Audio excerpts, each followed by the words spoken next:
Muy buenos días a todos. Estamos aquí en un nuevo capítulo del aire con el gran Gerd Findel. Gerd, gracias por aceptar la invitación. Para los que nos conocen a Gerd, ¿cómo presentarlo, no?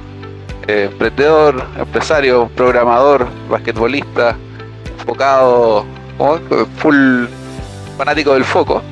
Hoy también creador de contenido en redes sociales, apoyando a los emprendedores en lo que cree que es bueno. Así que es una presentación amplia. No sé si quieres agregar algo, Gerd.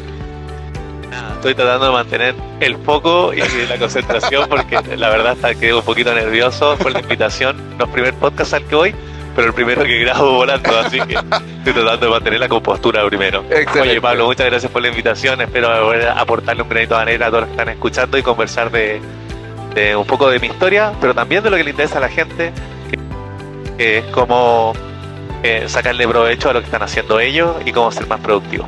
Excelente. Bueno, yo te tenía la oportunidad de ver hartos podcasts en los que has participado y creo que la trayectoria profesional tuya, crecimiento, la hemos visto, y también hoy día me gustaría poder darle un foco más humano a la entrevista sobre quién es Gerd como persona. Así que muy agradecido de que estés aquí hoy. Vamos entonces al aire con Gerd Findel. Alfa Lima Romeo, listo para despegar desde pista 1-1. Vamos. Tráfico Curacaví, el Delta Alfa Oscar, posición y mantener. Pista 1-1.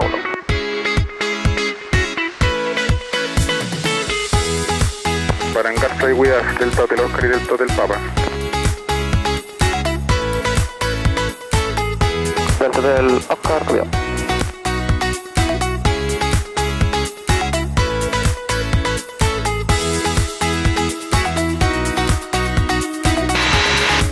Iniciando entonces la conversación. Como te decía, yo te quería consultar un poco más por tu lado humano, y una de las cosas que me llamaba la atención de uno de tus podcasts es que comentabas por ahí que tú habías vivido tu infancia en La Serena, ¿no? Y que tu papá había como construido todo, que era como una instancia bien rural, si te entendí bien, en la cual tú tuviste que vivir como con toda esa infancia desconectada. ¿Cómo influyó eso en tu vida después? Todo lo contrario, no te fuiste por el lado tecnológico, pero sí por el lado de resolver problemas. A lo mejor por ahí hay un link. ¿Cómo te influenció tu infancia en lo que hoy día has seguido, el camino que has seguido, profesional y personal? Mi casa era una familia grande, 5 hermanos. ¿Ya? Mi papá muy alemán, muy trabajador, y para mí era un tema del el ejemplo del papá que trabajaba sábado, domingo. Entonces yo tenía una admiración por el trabajo que se inculcó sin que me lo dijeran. ¿Ya? Súmale a eso que mi mamá era muy estricta. Yo creo que tenía poca paciencia porque tenía 5 niños. Entonces, para criar tanto enano, ella era muy rigurosa con las reglas, con el orden. Que si es que es limpio es perfecto, que si es que es hecho es perfecto. Entonces, yo creo que tengo como esos valores de el valor del trabajo, lo tengo mega inculcado, y después algo que en el principio me fue muy positivo, que era el tema del perfeccionismo. Que después descubrí que es súper buena ayuda para ser técnicamente bueno, pero lo perfecto es enemigo de lo bueno. Eso es algo que uno descubre también en el camino. Así es. Y ahí es donde yo creo que lo que me ayudó mi niñez es a volverme muy metódico, muy enfocado, y a volverme muy bueno estudiando. Es lo que preparó mis fortalezas. Ahora, ¿cómo las articulaba? Como el ajo, porque era... Claro, muy disfuncional como mi lado más social. Pero eso vino con el tiempo. Bien, buenísimo. Oye, otra cosa que también me llamaba la atención es que decía que tú quisiste estudiar medicina inicialmente, antes de estudiar ingeniería civil. ¿Qué te llevó a un cambio tan radical? Porque al final la medicina es como súper noble en el sentido de como servicio a la humanidad, podríamos decir así. Y te fuiste finalmente por el lenguaje de las máquinas. ¿Qué te enamoró por el lado máquinas versus humanos? Mi amor inicial por la medicina nunca fue el lado humanitario y benevolente. Para ser honesto, era colegio me parece demasiado fácil, estudiar me parece demasiado fácil. ¿Qué es lo más difícil? ¿Cuál es la carrera más admirada? La que tiene más años, la más cara, la donde los profesionales ganan más, medicina. Era un tema más económico y más como social, a lo mejor. Es un tema de validación, de hacer lo más complicado posible. Ahí Okay. mi hermana me hizo ver que era un tema muy de tratar con personas, cuando mis habilidades interpersonales no eran las mejores.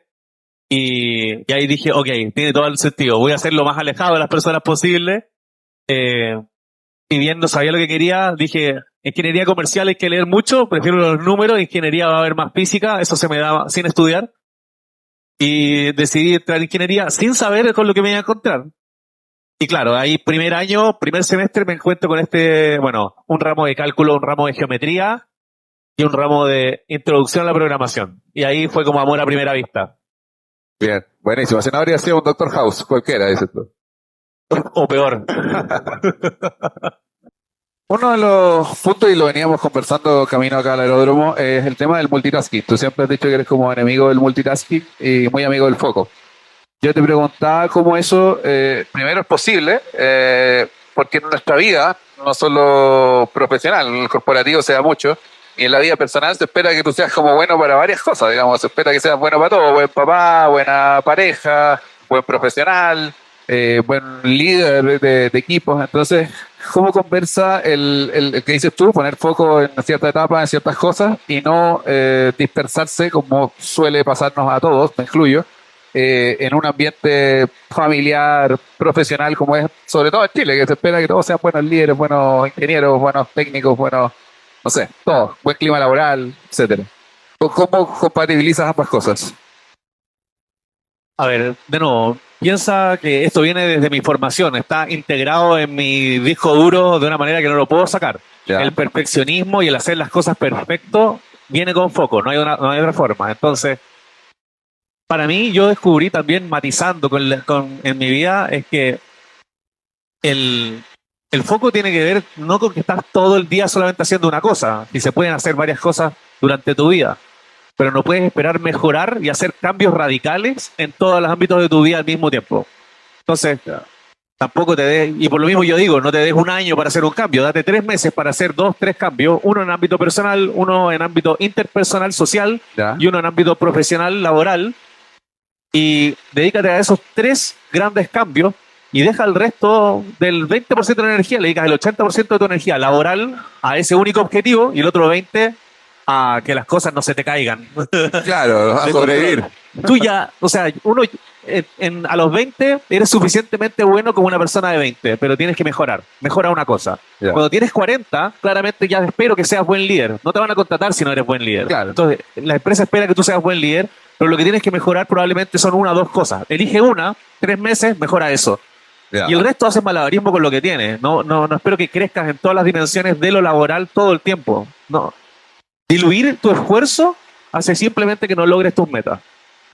Perfecto, eso es lo que hay que explicarle a la señora después en la casa. De la misma forma, tu señora Bueno. tiene 1000 comentarios de cómo puedes mejorar como pareja, como padre, Claro. como compañero, lo que sea. Y dile, yo sé que tengo una lista, ¿cuál es la que más te interesa que mejore? Y yo voy a dar un tiempo limitado, 1 mes, 3 meses, pero solamente me voy a enfocar en esto. Por mientras, por favor, no me jodas con las otras 372. Vamos a tomar tu consejo, voy a hacer un short con esta parte y vamos a conversarlo, buenísimo. Y la otra cosa que yo te comentaba es, bueno, hoy día, o sea, y pensando también en el futuro, hoy día en que la IA viene tan potente y probablemente va a seguir avanzando en los próximos años, no se necesitarán tal vez más generalistas más que especialistas, porque finalmente el conocimiento lo vamos a conseguir de herramientas a lo mejor como la IA, pensando como en los skills que uno necesita para poder ser exitoso en un futuro, sobre todo pensando en los jóvenes. ¿Cómo conversa esto que dices tú del foco con una sociedad donde la IA toma cada vez más protagonismo y la especialización finalmente está ahí? Sí, yo creo que este año 2025 pasado y el año 2026 es el año donde la IA nos va a superar en todas las dimensiones del conocimiento profundo. ¿Ya? Y efectivamente la IA va a ser mejor que cualquier doctorado en física, cualquier filósofo, etcétera. No sé si filosofía, porque quizás es un poco más abstracto, pero Claro. todo aquello que sea como conocimiento, reciclar conocimiento y saber muchas cosas, efectivamente nos van a superar. Y además, no solamente en amplitud, sino también en velocidad de respuesta. Uno tiene que todavía ir a buscar el archivo y si bien funciona rápido, yo creo que eso va a avanzar muy rápido por el lado de la IA. Ahora, ser bueno en cosas profundas también te ayuda a estructurar tu pensamiento de cierta forma. Yo creo que ser muy, muy bueno y especialista en 2, 3 cosas y después saber articularlo con un set amplio de herramientas quizás no tan profundas es la forma de ganar. Y eso es contrario a lo que yo te hubiese dicho hace 5 años. Hoy día después de leer un par de libros diferentes a los comunes, me desconvencí que la hiperespecialización es la receta del éxito en el largo plazo. Es necesario, pero no funciona por sí solo. Necesita ser articulado con otros temas. Y eso está súper bien explicado en un libro que se llama Range, Ya. de un escritor apellido Epstein. Ya. Está muy bueno. Perfecto, eso me falta profundizar en eso. Yo todavía me cuesta ver el valor, o sea, tiene un valor intrínseco, sobre todo en temas técnicos, pero yo creo que con el tiempo te van a ir requiriendo otras habilidades y ahí más hacia el final del podcast vamos a conversar sobre eso. Me parece súper bien. Ahora te quería preguntar otra cosa que a lo mejor puede ser un poquito más álgida, porque tú te formaste como empresario, básicamente, empezaste que a los 21, más o menos, tema de Asia, y tú has tenido como la sabiduría, por decirlo de alguna manera, yo lo veo así, de saber cuándo dar un paso al costado, cuándo dejar a lo mejor un cargo en función de otro. Eso, sobre todo los que trabajamos en el mundo corporativo, y en el mundo corporativo ligado a lo mejor a empresas más familiares, no es tan común. Si uno lo piensa, a lo mejor en empresas incluso que llevan muchos años, siempre la familia está ahí y a lo mejor hay ciertos cargos. Obviamente hay muchas que se van profesionalizando con el tiempo, pero tú como fundador de una empresa, ¿cómo has logrado o qué es lo que te ha hecho dar ese paso al costado? Y has dicho, bueno, ¿es un tema personal que dices, oye, yo quiero desarrollarme en otro ámbito? ¿O es que tú ves, oye, yo llegué a mi techo aquí a lo mejor de capacidad y tiene que venir un especialista? ¿Cómo has manejado eso, que no es tan común en las empresas? No sé si entendí bien, pero si la pregunta es cómo aprender a cuándo rendirse con algunos temas. Claro, y dejar que venga otro. Hoy día hay empresas familiares en que eso no pasa y siempre está ahí la familia en el núcleo controlando encima y no se da este traspaso que tú lo ves de una manera natural, pero hay otras empresas, sobre todo más grandes y a lo mejor de corte familiar, en que eso no sucede y es casi una monarquía. Sí, hay un tema que es bien sabido y es como un tabú, que en las empresas corporativas no existe el fracaso. Nunca un proyecto fallido. Le meten más plata y se demoran el doble hasta que salga, pero siempre es un éxito. Eso es medio loco. Y solamente funciona cuando tienes recursos ilimitados y no mucho que perder. Ya. Yo creo que la gracia de ser emprendedor y arriesgar siempre tanto es que hay mucho que perder. Y uno mejora y toma mejores decisiones cuando en verdad hay algo que está en juego. Claro. Primero por ambición, cuando te está yendo bien, es el mejor motivador, pero cuando las cosas van mal, hay que saber hasta dónde pelear, porque hay un punto de no retorno que en verdad te va a afectar más allá que solamente lo laboral. Con un emprendedor, el trabajo y lo personal están demasiado interconectados. Y lo que hay que perder es mucho. Los que hacen mal eso, termina costándole una depresión y algunos incluso más que eso, la familia. Claro. O peor, la vida a algunos. Claro. La caída es mucho más grande cuando eres emprendedor y te duele mucho más fracasar. A lo mejor en los otros casos, como dices tú, se puede matizar o a lo mejor te va bien en una cosa o mal en una y tomas fondos de otra, no sé. Es bien potente, sí. Sí, te encuentro razón. Dale. Son las cosas que a lo mejor uno puede pensar de una carrera como la tuya, un tipo muy exitoso. Hoy día, ¿cuánto tienes? ¿40? ¿41? 41. 41. Recién ya armaste tu empresa, has comprado otras empresas, sigues creciendo. Desde el punto de vista de lo personal, ¿qué significaba para ti el éxito cuando empezaste a los 20 años y qué significa el éxito ahora? ¿Sigues manteniendo el mismo concepto de ser exitoso? ¿O si pudieras volver a tus 20 y hablar con tu yo de los 20, te darías algún consejo distinto? ¿Qué harías distinto ahí? Mira, yo creo que mi principal debilidad de niño, y yo creo que a todo el mundo le pasa cuando es joven, es que uno cree que se la sabe toda. Entonces, la primera vez que yo me puse una meta a largo plazo y qué sé yo, y un plan, y a tal fecha me caso, y ¿Ya? $1.000.000 y toda esa cuestión, Bien. lo hice cuando tenía 15 años. ¡Wow! Tenía el plan de vuelo clarito. Tenía mi plan así súper dibujado y Ya. no me resultó, claramente.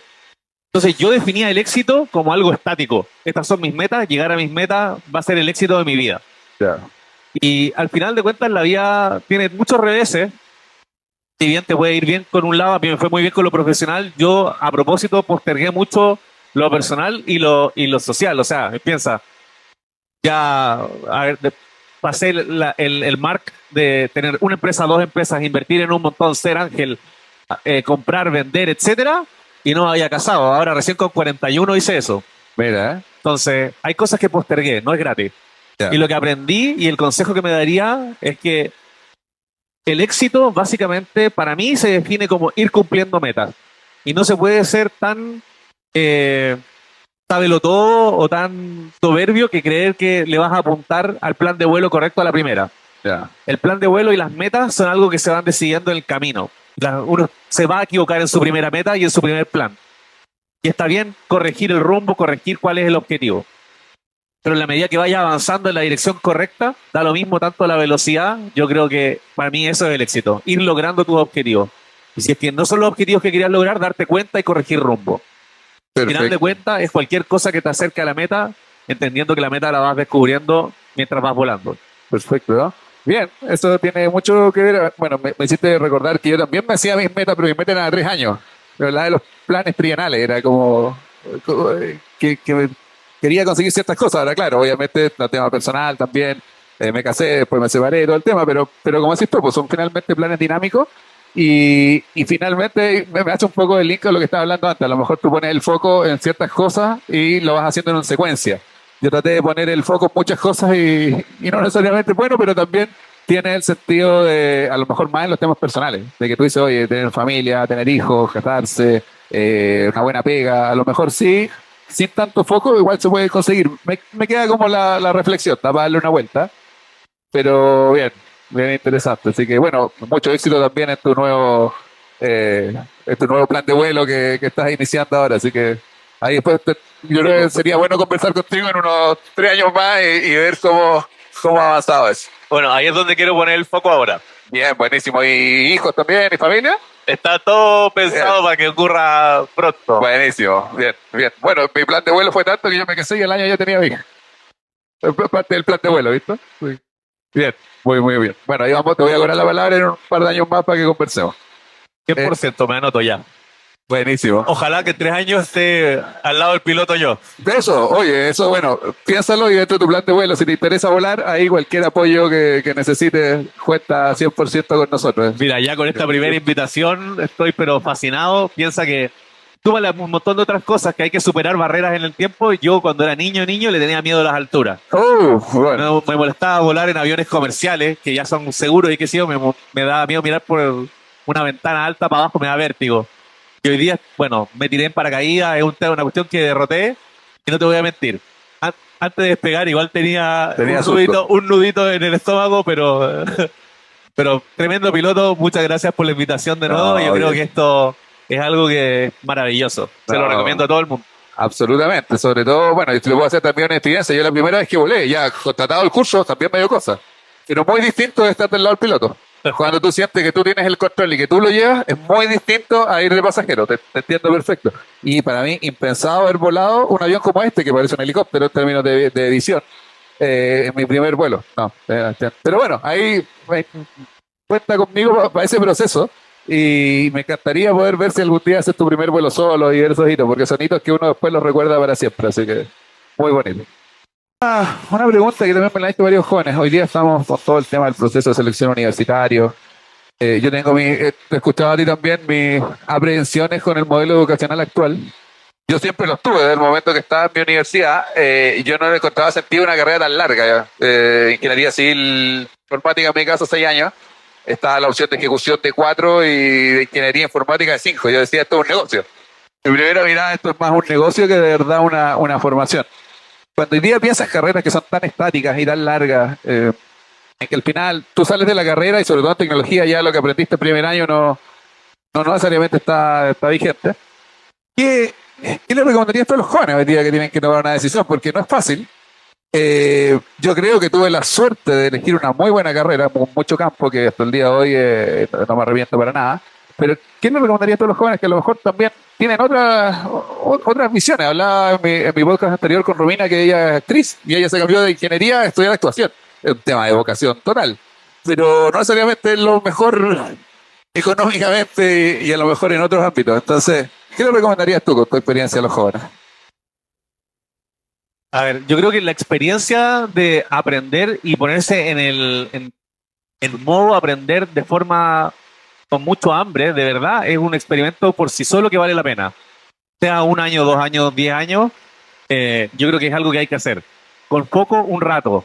Ahora, coincido contigo de que quizás 6 años es demasiado y el futuro lo veo mucho más como, aprendizaje continuo, que yo creo que ya todos lo hemos vivido y siempre ha sido así. Pero ahora me refiero a mucho más continuo, más integrado con la experiencia de trabajo. Yo creo que el empleador va a jugar un rol mucho más predominante en empujar el tema educativo durante la carrera, porque sin eso nos vamos a quedar atrás súper rápido. Y si alguien tiene que empezar algo, yo sí le recomiendo que haga 2, 3 cosas diferentes. Uno, que aprenda algo muy técnico para que entienda qué es lo que está pasando con la máquina, aunque no lo haga.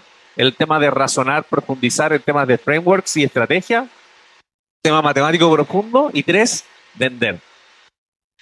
Yo creo que la máquina todavía no nos va a ganar en venta consultiva en la calle, porque tiene un tema de empatía, tiene un tema de psicología y un tema técnico combinado, que si bien vamos a tener como el chip implantado en la cabeza y en el cerebro para tener la parte técnica, lo otro no sé si todavía estamos ahí. Entonces yo creo que ahí están las oportunidades laborales del mediano plazo. Pensando en 5 años más, donde la IA ya nos va a haber superado en todo lo técnico. Sí. No recuerdo dónde lo escuché en alguna charla TED, parece que hablábamos esto de que la IA te reemplaza como en cierta capa intermedia, por decirlo de alguna manera. Porque la IA nunca te va a lavar la loza. Bueno, quién sabe, a lo mejor con los robots de los más puede ser que cosas así, o te va a hacer aseo, puede ser, hay mucho de robotización en eso. Oye, y tampoco la Roma nueva ya sube hasta la escalera. Sí, bueno, ya, pero claro, tú estás pensando a lo mejor en cosas más operativas, digamos. Pero sí, hay una capa y ni tampoco a lo mejor en lo humano, como si tú, en las técnicas de venta, en cosas que pueden ser mucho más de humanos. Pero toda la capa intermedia es la que sea amenazada. Entonces, sí, me hace sentido lo que tú dices. Uno tiene que tomar esos skills como esenciales y saber aplicarlo. O sea, en el fondo, eso lo veníamos conversando en el camino, tiene mucho que ver a lo mejor con las nuevas generaciones, pero ¿cómo ves tú ese futuro próximo? Con un poco de miedo. ¿Ya? Yo soy de los que ve que se vienen grandes cambios, pero no necesariamente es tan optimista al respecto. Grandes cambios porque todo lo que es al frente de un computador vamos a ser superados rápidamente y el valor de ese trabajo va a bajar. A nivel de estrategia, ChatGPT va a ser un mucho mejor consultor de estrategia y gerente que nosotros. Y todo lo que es manual, conducir camiones y qué sé yo, por lo menos ya el otro día escuchaba a un empresario chileno de Runway, no sé si lo había escuchado, que está haciendo modelos súper interesantes de lenguaje, de inteligencia artificial, que sirve para entrenar robots sin realidades, o sea, como virtualmente hacerle todos los tests de que voy a tomar algo y se me cae, ya, pero eso simularlo en software. Entonces, el entrenamiento de la motricidad fina de estos robots va a evolucionar por 1000 muy rápido y van a diseñar robots para hacer de todo y los van a poder simular en el campo de forma automática y hiper rápida. Entonces los robots van a avanzar también rapidísimo en los próximos 10 años. Claro, entonces todo lo que es físico también nos van a superar. ¿Qué nos queda? Nos queda el aspecto humano, que ojalá que eso no sea reemplazable, nos queda el acompañarnos, nos queda como, no sé, había un libro que decía que en algún momento nos quedábamos todos sin trabajo y que los gobiernos, un gran gobierno central nos iba a tener que pagar para que subsistiéramos. Sí, me acuerdo. Nada más. Te lo escuché en uno de tus podcasts y claro, hay un poco a la pregunta siguiente que era sobre la inteligencia artificial general. Claro, eso en línea con lo que estoy diciendo se ve como súper viable es que suceda. Y eso, bueno, así nació Skynet, así empezó la Matrix. Bueno, hay muchos finales apocalípticos sobre esa teoría, digamos. En LinkedIn siempre digo, se viene la Matrix. Claro. La pregunta es si es que lo vamos a usar. O sea, sí o sí va a servir que el que lo descubra, si es Estados Unidos, si es que es Rusia o China, va a haber una super concentración de la economía en un solo país y eso no va a ser bueno para el resto. Eso, por lo menos en el corto plazo, no se va a ecualizar rápido. El periodo de cambio va a ser doloroso. Segundo, cuando nos empecemos a quedar sin trabajo, yo creo que vamos a evolucionar a algo como de abundancia, pero en el camino vamos a tener que reaprender a tener propósito. Y muchos vivimos el propósito a través del trabajo, a través de lograr cosas. Si eso se vuelve extremadamente fácil, ¿qué nos queda? Claro. Como que nuestra meta va a ser disciplinados con nuestro cuerpo, o que la longevidad. Claro, la inmortalidad. No sé qué mucho más nos queda. Sí, es verdad. Y bueno, un poco ahí relacionando con el escenario actual, a mí me llama la atención que de repente uno siente como que estuviéramos involucionando, que no necesariamente hemos avanzado con los temas geopolíticos, por ejemplo, hoy día estamos volviendo un poco al escenario de la Guerra Fría, ¿no? Con lo que ha pasado a fines del año pasado y en que al final se forman estas esferas de influencia, en que Estados Unidos es dueño de la mitad de acá, Rusia y China se dividen la mitad de allá, entonces finalmente me da la sensación que estamos volviendo a un esquema más parecido a lo que fue mediados o principios del siglo XX, que seguir avanzando en todo, digamos. Muchas veces se hablaba de que habíamos logrado grandes acuerdos después de la Segunda Guerra, la ONU, los acuerdos comerciales, y hoy día como pareciera que todo eso se da al tacho, a lo mejor muy ligado a las personas que están hoy día liderando el mundo, pero ¿cómo conversa eso con una sociedad en la que efectivamente estamos pensando vamos a dejar de trabajar, a qué nos vamos a dedicar? Y por otra parte tenemos un nivel a lo mejor de agresividad más alto en el mundo, en que uno quiere predominar sobre otro y suenan como medios contradictorios, ¿no? Chocan como entre sí. Siento que, o sea, hay gobiernos diferentes, yo entiendo el tema político, pero también hay culturas diferentes. O sea, nosotros somos diferentes a los musulmanes con sus creencias y, y no está bien una o está mal la otra, está perfecto. Yo creo que tiene que haber una base común de convivencia y lo otro, puta, si queremos ser diferentes y estar separados, está bien también. Sí, sí. Sí, está bien, es verdad. Por forzar esa unión de forma inorgánica, yo no creo que sea un proceso pacífico. Que yo creo que parte ha pasado. Si uno mira como tú hablas ahí, puesto de que digas Alemania, nadie habla alemán. Finalmente hemos forzado a lo mejor ciertos temas de inmigración, de respeto, que me parece perfecto, es como parte de la evolución humana, pero muchas veces son forzados. Llegan justamente estos choques, estallidos, protestas, no sé, roces entre sociedades. Bueno, es un punto interesante. Empezando a cerrar nuestra conversación, claro, yo te decía el mismo tema de la IA y que estas generaciones que vienen, yo lo pienso sobre todo en mis hijas, van a ser nativos de la inteligencia artificial. Lo que puede ser bueno, puede ser malo, digamos, puede que a lo mejor cierto pensamiento crítico no sea tan fuerte, pero ¿qué habilidades son las que finalmente vamos a tener que inculcarle a nuestros hijos? Hablamos de lo humano, bien, pero en concreto, ¿qué? Yo no sé cómo los colegios hoy día se están preparando en esa formación distinta y no en la formación tradicional para un mundo que va a ser radicalmente distinto al que vivimos nosotros. O sea, especialmente hoy día, humildad, porque yo creo que vamos a ser comparativamente con la máquina menos buenos para otras cosas. Hoy día decía yo, soy más rápido que la calculadora, hasta que la calculadora fue mejor. Soy más rápido para aprender, hasta que, no sé, aparecieron las enciclopedias digitales. Soy más rápido para buscar en un libro, hasta que apareció internet. Y bueno, yo creo que eso vamos a ser superados por la máquina tan rápido que hay que aprender de humildad, empatía, y encontrar, más que aprender de cosas y skills hacia afuera, yo creo que vamos a tener que cada vez trabajar más hacia adentro. Como encontrar antes en la vida el propósito, que es una cuestión que te la dejan tus papás muy para que te las arregles solo cuando seas grande. Claro. Por mientras te enseñan a ser buena persona y un montón de otras cuestiones que son más para el resto. Y yo creo que para estar preparado para el mundo como se viene, uno tiene que encontrarse a uno mucho antes en la vida que lo hacía antes. Y no Bueno. nos estaban preparando, a nosotros nunca nos prepararon para encontrarnos a nosotros. Nos prepararon para ser buena gente con el resto. Es lo que siento yo, por lo menos. Buen punto, ¿no? No, mira, no lo había pensado. Bueno, ahí cuando sea la oportunidad de que le toque criar hijos, uno tiende a pensar eso porque es lo que uno le enseñaron.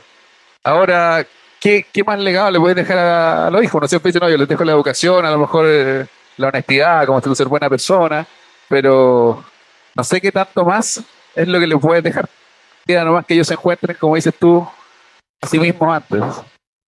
Interesante, buen punto. También da para una conversa en un par de años más. Y además que no hay nada, weón, la raja, todo verde, weón, hermoso. Después hay muchas maniobras que te enseñan. Hay una que por aquí hay una iglesia que está arriba de un cerrito, no sé si se ve por ahí. Entonces, por ejemplo, el ejercicio es clavar el ala en la iglesia, la que está ahí arriba de ese cerrito chico. Y que no se te mueva. Y tú mantén un viraje escarpado y mantén el ala sobre la iglesia. Tienes que empezar con pedal, con velocidad, hacer todo el show. Pues. O sea, temas más de precisión.